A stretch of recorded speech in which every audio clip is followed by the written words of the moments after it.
I didn't move to Vermont because I was brave. I moved because I was tired. After 35 years behind a desk, I felt like a hollowed-out version of myself. Successful on paper, but running on fumes. I wasn't chasing a dream. I was trying to stop the bleeding. This isn't a story about building an empire. It's a story about slowing down, letting go, and finding a life that finally made sense to me. If you've ever wondered if it's too late to change, it's not. I used to be an architect in Chicago. For 35 years, I was the guy with the pressed shirt and the packed calendar. I had clients, responsibilities, deadlines, all the stuff that makes you look successful. My apartment was nice. My office had a view. People respected me. I respected myself, I think. At least I thought I did. But as the years added up, the rewards felt smaller. The pressure never let up. And slowly, without even realizing it, I became someone who lived to work, instead of the other way around. I built a life I couldn't even recognize anymore. And I didn't know how to stop. Somewhere in my late 50s, things started to feel off. I wasn't depressed exactly, I wasn't miserable, but there was this numbness, a sense that like the days were all blending together. I kept telling myself I was lucky, that I should be grateful. But there's a kind of exhaustion that success can't fix. A kind of emptiness that sneaks in when your life keeps moving, but your heart quietly checks out. I'd come home, stare at the ceiling and think, okay, that's another day gone. What was the point of it? And I never had a good answer. It didn't all hit me at once. It was more like erosion. I started waking up at 3 a.m. and couldn't fall back asleep. I'd sit there in the dark, wide-eyed and wired, with a to-do list running laps in my head. My jaw was always sore from clenching. I stopped enjoying food. I drank more coffee than needed wine just to unwind. My doctor said my blood pressure was up, and maybe I should find ways to relax. I wanted to laugh. When exactly was I supposed to relax? In between client calls and construction delays and zoning meetings? I didn't need more time off. I needed a different life. I just didn't know that yet. I kept telling myself it was just stress. Just a long stretch without a break. I'd come home, collapse into bed, and wake up more tired than I was the night before. I blamed it on the mattress. Or age. Anything but what it really was. Burnout. Real deep burnout. The kind that doesn't go away after a weekend off or a long vacation. But admitting that felt dangerous, like I'd be opening a door I couldn't close. So I buried it. Smiled in meetings, kept delivering. After all, I was the steady one. The safe pair of hands. The guy who never lost it. I thought that if I just kept moving, I'd outrun whatever it was that was catching up to me. Funny thing, there wasn't a single breaking point. No big collapse. No shouting match or dramatic quit. Just another night I couldn't sleep. I was staring at the ceiling, feeling like my brain was humming with static. And this sentence landed like a weight on my chest. I can't do this anymore. Not just the job, though that was part of it. It was the constant pace. The pressure to always be on. The way I had to pretend I still cared about things that had stopped mattering to me years ago. I realized I wasn't just tired. I was done. Not defeated. Just finished with pretending. When I stopped, it wasn't loud. I didn't send a dramatic resignation email. I didn't tell many people. I just stopped. Took a leave of absence. Told the firm I needed time to deal with some personal things. Which was true in a way. I didn't know what came next. I only knew I couldn't keep doing what I was doing. That first week I sat on my couch and listened to the silence. It wasn't peaceful at first. It was hollow. like I'd stepped off a treadmill and couldn't feel my legs. I felt lost. But underneath the fear, there was this faint sense of something I hadn't felt in years. Space. That question kept circling.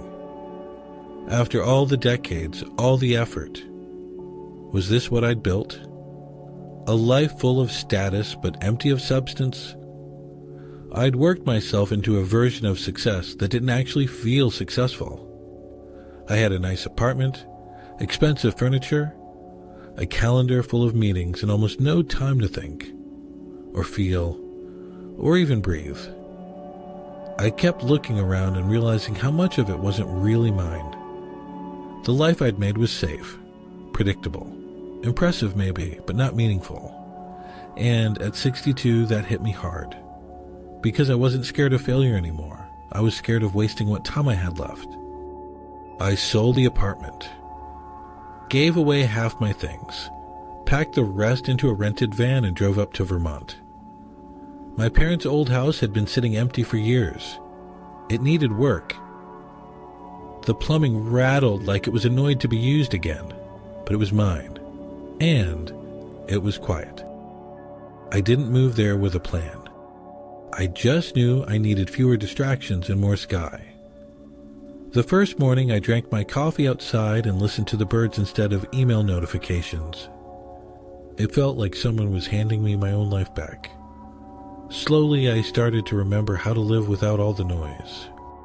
Those first mornings were strange. There was no alarm, no email waiting, no subway to catch.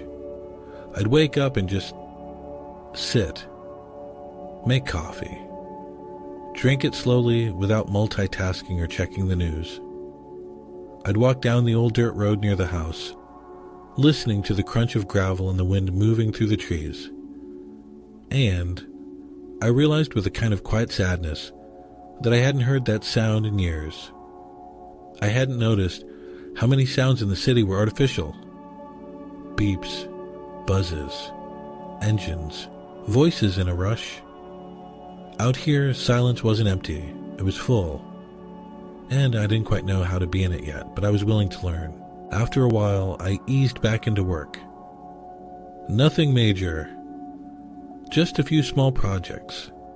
A guest house remodel, a kitchen redesign. Private clients who didn't care where I was as long as the work was good. I set up a little desk by the window and worked when I had the energy. Not 9 to 5, more like 10 to 2, with breaks to pull weeds or take a walk. I was still using my skills, still solving problems. But the pressure was gone. No meetings about meetings. No politics. Just design at a human scale. I started to remember why I liked architecture in the first place. I didn't need much. The house was paid off.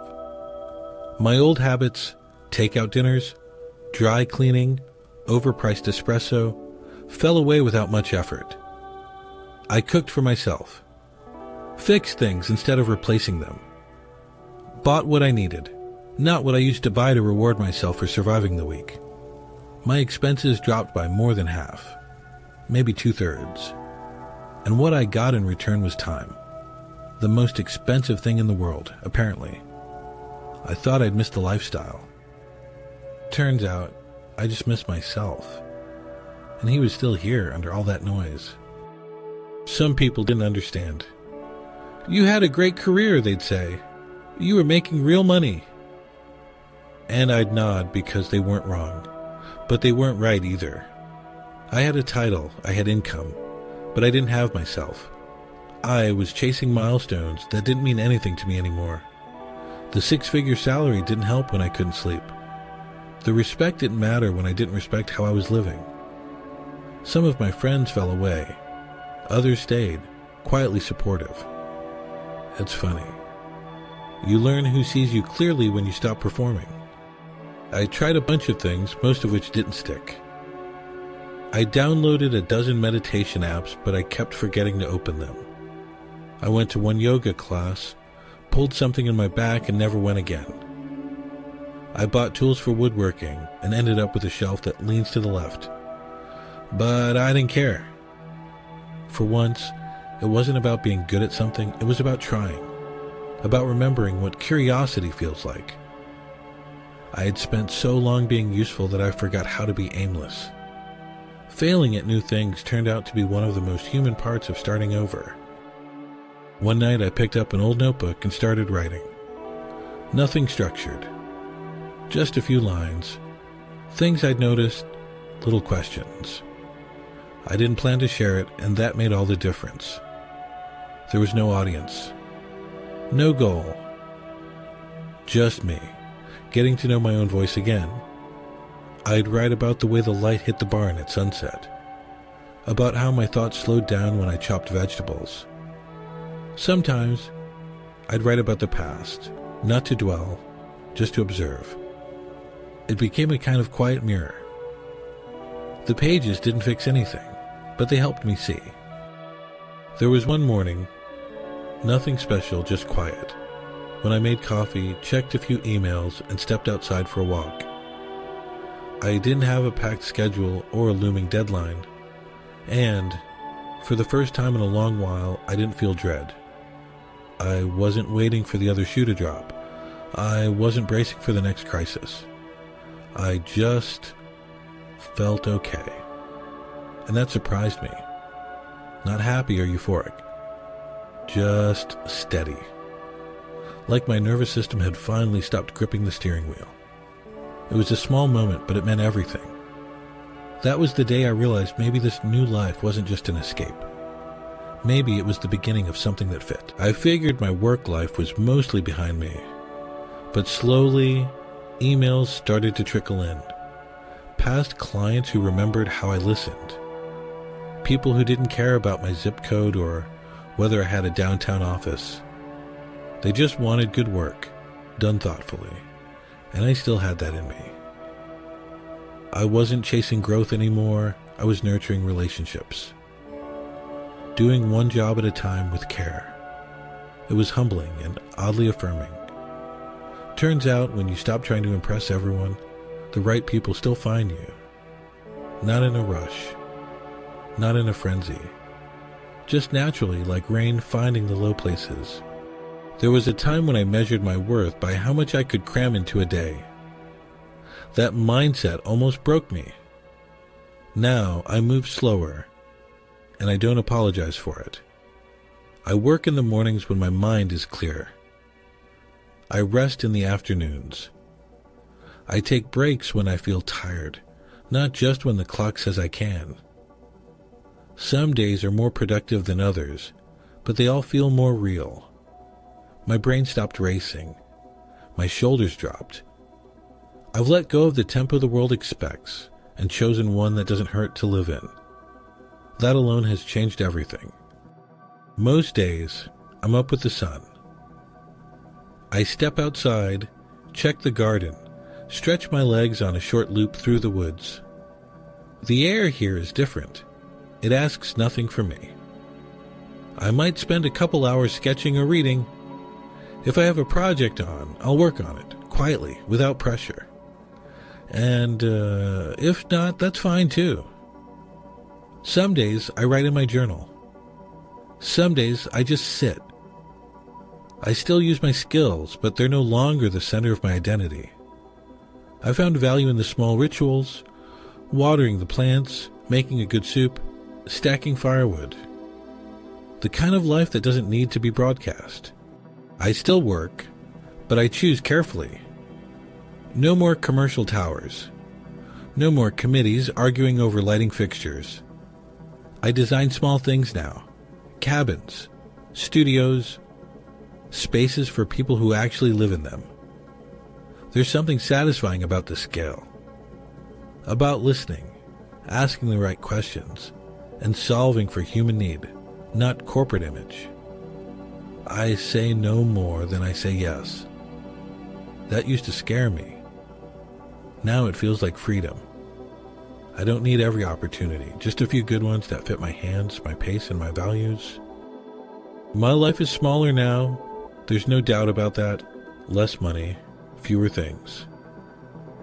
Not many events or deadlines or status markers. but in almost every way that matters, it's fuller. I have time to think, time to feel. I can look out a window and actually see what's there. I used to fill my calendar to feel important. Now I protect my time like it's sacred, and I've learned that depth beats width, in relationships, in work, in days. I didn't know that before. I was too busy moving forward to notice what I was missing. Now I see it, and I'm not in a hurry to leave. I thought I'd missed the city, the noise, the pace, the convenience. But I didn't. Not really. What I actually missed, or maybe mourned, was myself. The version of me that had gotten buried under years of meetings and expectations. The kid who used to build tree houses. The man who liked silence and baking bread on Sundays. That version slowly came back, not all at once, but in little flashes. I remembered how to be still without guilt. How to pay attention without a screen. It wasn't the absence of the city that changed me. It was the reintroduction to a part of myself I'd forgotten even existed. When old friends see me now, they say I look younger. I think what they're really noticing is the absence of tension. I don't carry the same urgency in my shoulders. I don't have to fill every silence. I still keep to myself mostly. I've always been that way. But when I speak, I mean it. I've traded being impressive for being present.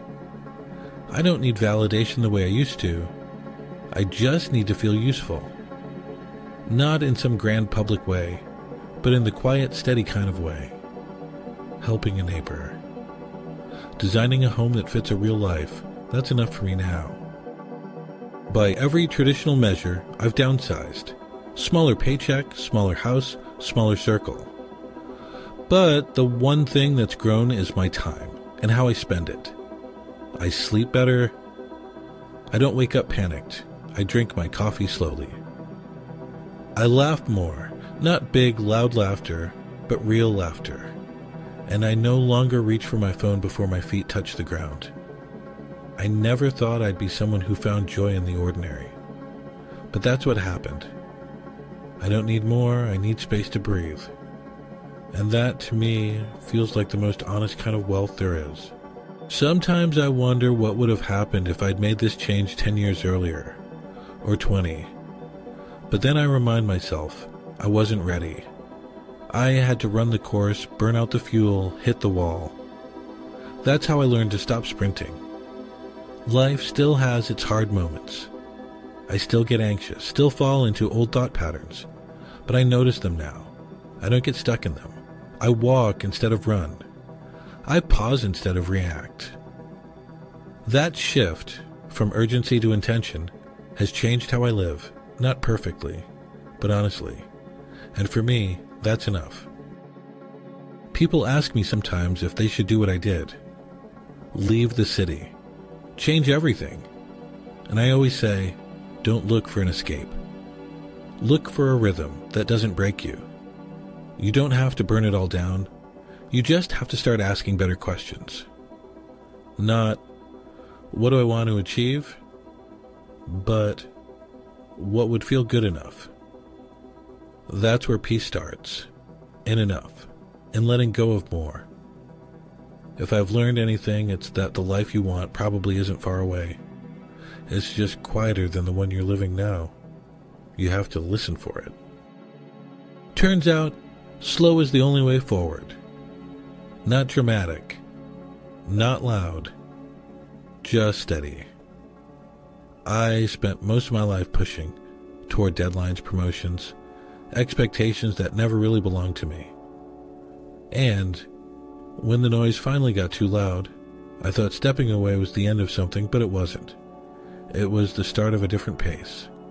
One that let me breathe, listen, pay attention. One that didn't reward exhaustion, but presence. I used to think slowing down meant falling behind. Now I see it was the only way to catch up. With myself. With my life. With what matters. If any part of my story resonated with you, The burnout, the quiet, the shift towards something simpler. I'd be glad if you stayed a while. You can subscribe for more stories like this, or just leave a comment. I love to hear, have you ever felt the pull to slow down? What would a quieter life look like for you? Let's talk about it. Sometimes, hearing someone else's story reminds us we're not the only ones thinking these thoughts.